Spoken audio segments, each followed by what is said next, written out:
Salut les gens, c'est Durian et aujourd'hui on se retrouve pour créer un nouveau type de jeu, un fighter. Tout d'abord, n'hésitez pas à partager, commenter, liker ou bien même vous abonner si ce n'est pas déjà fait. Et aussi, dès maintenant, vous pouvez retrouver sur mon Discord qui est en disponibilité sur ma chaîne. Vous pouvez aller le voir dès maintenant. Donc, pour revenir à l'introduction, qu'est-ce qu'un fighter? Un fighter, pour rappel, c'est juste un combat entre deux joueurs, en général face à face, qui se battent jusqu'au KO de l'adversaire ou son abandon pour gagner la partie. Mais avant de commencer à faire le système de combat et autres, on va rentrer sur le main menu, le départ.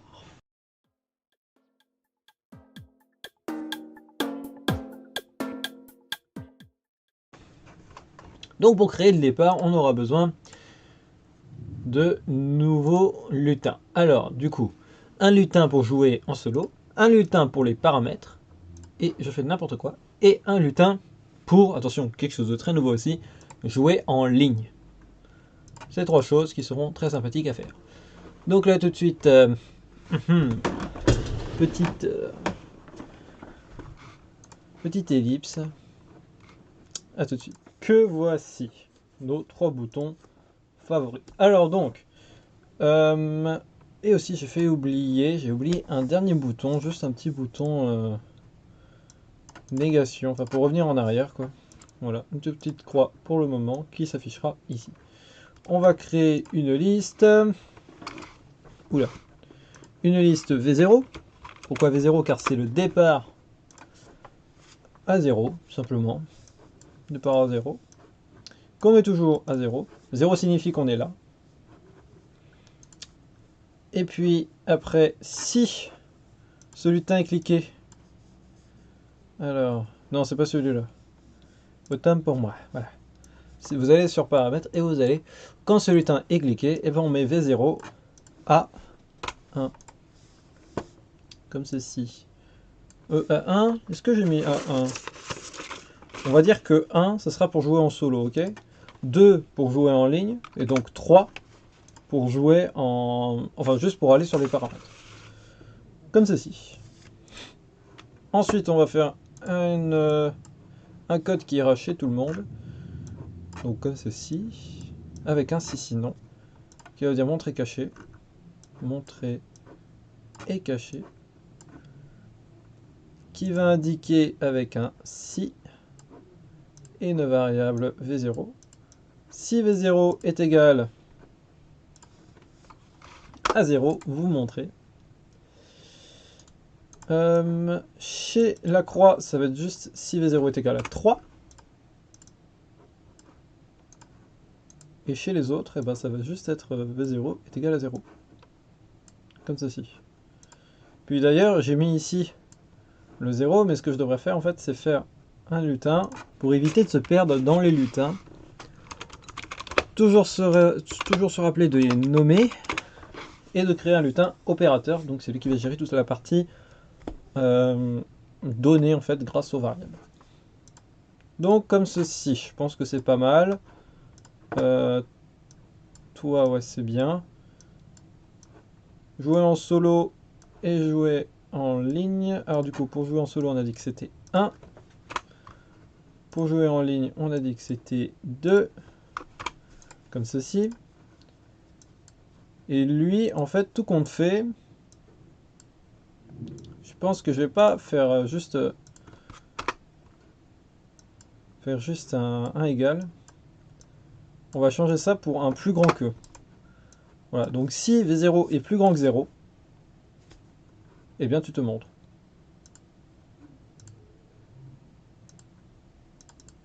Ah. En effet, lui, il n'a pas de cliquer. Hein. Je vais en rajouter un. Tant qu'à faire. Hop. Pour le mettre à 0. Comme ceci. Et tout fonctionne à la perfection. On peut cacher notre V0. Et ensuite commencer la partie fun du menu. Alors, dans le menu, on aura Alors dans le menu pour jouer en solo, je précise pour le moment, parce que pour la partie en ligne c'est un peu plus compliqué, donc je vais me concentrer d'abord sur le solo, puis ensuite sur la partie en ligne. Donc, pour le premier, on aura juste en fait notre lutin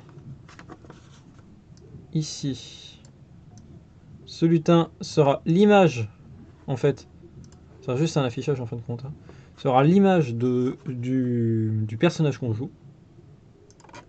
Il y aura 3 petits carrés, enfin 4 petits carrés, autant pour moi,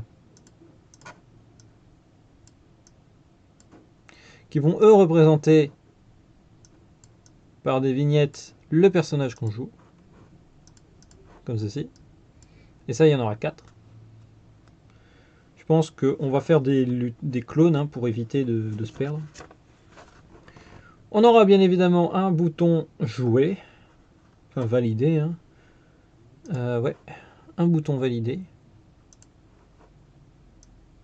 que je vais mieux faire,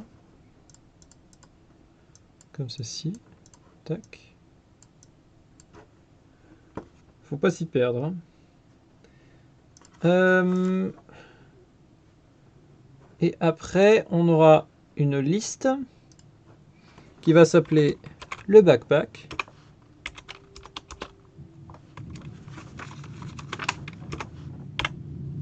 Comme ceci. Là, qu'on va faire sur la longueur comme ça et qui sera comme ceci et qui sera ici. Voilà. Ça, on gérera le backpack dans l'opérateur. Après tout cela, on aura besoin d'un lutin un peu plus complexe et de 4 autres lutins. Ou si je fais des... Je pense que je peux faire tout avec des clones.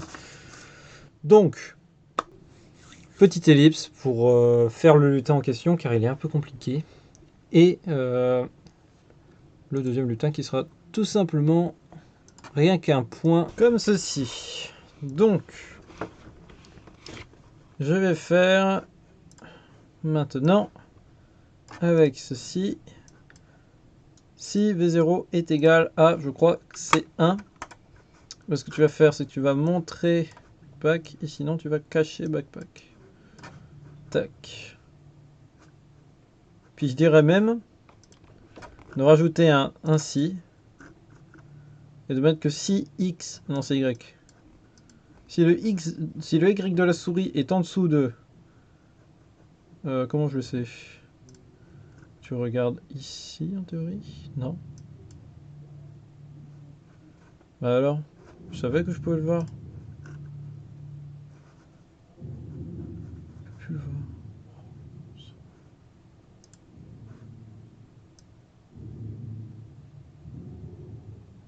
Tous les dieux. Bah ouais, je peux faire ça comme ça. Si ça descend en dessous de... Ouais, je vais mettre à peu près ici. Voilà, moins 60. Si c'est plus petit que moins 65, eh bien tu montes backpack, sinon tu caches backpack. Comme ceci. Ici après, alors je prends le mauvais. Si je prends le mauvais, ça va pas être, le bon code simplement. Donc comme ceci, tu te montres, tu te montres, tu te montres, tu te montres, et enfin tu te montres. On fait le test, je joue. Ah bah déjà ça marche, c'est cool. Le problème maintenant c'est que je peux plus appuyer sur la croix, sinon ça marche. J'ai juste replacé tout le monde, alors attendez. Je fais n'importe quoi, ok voilà. Je vais juste replacer tout le monde et expliquer le raisonnement. Tac, tac, tac. Comme ceci. Toi, je vais peut-être te mettre en bas là. Toi, là-haut. Puis peut-être te mettre là. Faut que je vois pour l'organisation.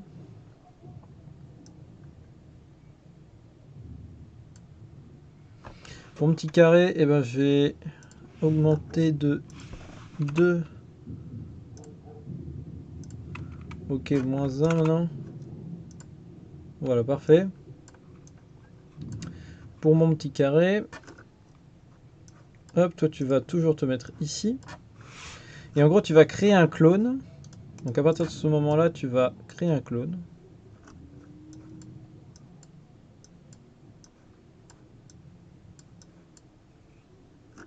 Donc, créer un clone de toi-même. On aura une petite variable perso. Perso. Est-ce qu'elle sera perso? Non. Qui va s'appeler clone jauge. Je sais plus comment ça s'écrit, jauge. Clone jauge. Qui sera toujours à 0 ici. Et que ici, en gros, tu vas ajouter 1 à chaque fois que tu en crées un. Voilà. Chaque fois que tu crées un clone, tu ajoutes 1.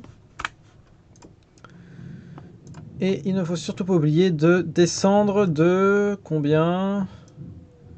Ajouter, allez, on va dire moins 50. C'est énorme.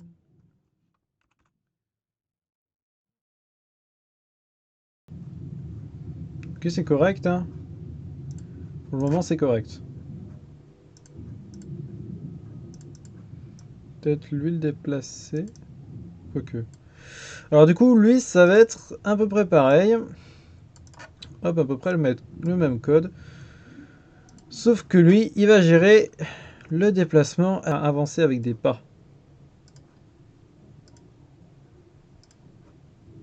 Et je vais le faire avancer d'un peu plus parce que je vois que c'est pas énorme. 80 pas, c'est beaucoup. Donc je pense qu'on va réduire à 60 pas. Ouais, ça a l'air d'être bien. Tourne à 90, avance de 60 pas. Et encore une fois, donc... Jauge clone, et ben on va faire un deuxième. Donc clone, cette fois-ci, je vais mettre vignette. Vignette. Comme ceci. On a combien? On est à 18 minutes avec tout le montage qui est derrière. Bon, on est peut-être à 14 minutes. Tac, clone vignette, ajouter 1. Ensuite ici, on va mettre cette jauge à 0. Tac, tac. Comme ceci. N'oublie pas de te mettre ici et ensuite on fait le test. Je vais dire pourquoi tu ne te caches pas. Ok, c'est pas mal. On voit que c'est pas un carré. Donc ce qu'on va faire, c'est qu'on va appuyer ici quelque part. Oh, je l'ai pas. Ok, bah, je viens de réaliser un truc. En fait, sur comment dire, un site un peu plus costaud sur Scratch, hein, et ben, il y a des choses qu'on n'a pas, comme par exemple un bouton pause, ça évite de tout se retaper à chaque fois. Ou par exemple ici il y avait un truc qui permettait d'orienter le personnage pour qu'il reste, pour que en fait quand il se comment, il se tourne, pour éviter qu'il se pivote de certains endroits, pour contrôler son pivot. Or là on va le forcer à ne pas tourner, donc on met ça au début. Comme ceci et comme cela, et voilà, et il ne se casse toujours pas. Les jauges ne sont pas mis à 0. Ah oui, d'accord, ok, je vois. Je vois le problème maintenant. Déjà, je suis pas dans le bon lutin. Pour commencer. C'est ici. Voilà, et maintenant, on met ça comme ça. Ah! Ok, oui. Eh bien, du coup, on va toujours lui dire de se caler à droite. Voilà. Il se cache pas. Ça, faudra que je règle le problème. Je pense que c'est à cause ici de toi qui va comme ça. Tac. Ok. Et personne ne se cache. Pourquoi personne ne se cache? Je l'ai. Ça, c'est l'avantage, tu vois. Là, on est littéralement en live action, hein. C'est pas du tout ça, mais t'inquiète. Alors, du coup, on va utiliser un quand je commence en tant que clone. Quand tu commences en tant que clone, tu vas avoir ceci. Toujours. Et toi aussi, là-bas. C'est beau, hein, quand ça fonctionne, hein. Bien.